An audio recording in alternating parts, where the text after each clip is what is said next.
தினம்தோறும் விளக்கேற்ற நல்ல எண்ணெய் இதயம் நல்லெண்ணெய்.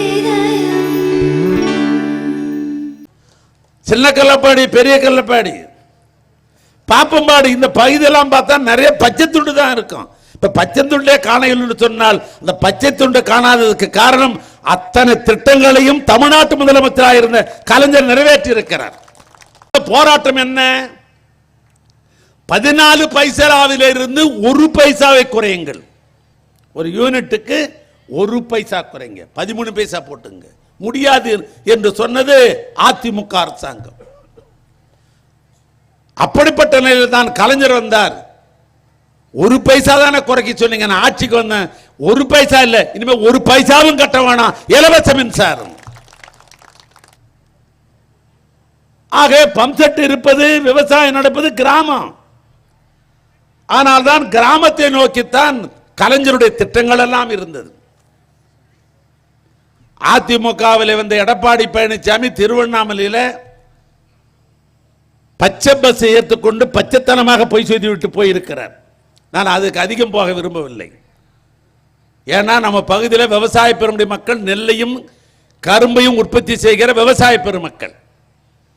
இந்த விவசாய பெருமக்களுக்கு நான் சொல்லுகிறேன், அதிமுக எடப்பாடி ஆட்சியில் இருந்த பொழுது 2021 ஆட்சி விட்டு போகிற பொழுது அன்னைக்கு ஒரு குவிண்டாலுடைய விலை 1950 ரூபாய்.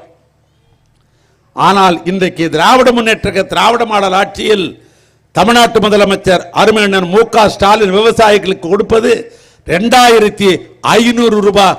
ஆக ஒரு குவிண்டால் மூட்டைக்கு 550 ரூபாய் ஏற்றி தருகிறது இந்த ஆட்சி. கரும்பு விலை அதிமுக ஆட்சி எடப்பாடி வகையற ஆட்சி நடத்தி கொண்டிருக்கிற பொழுது ஒரு டன் 2700.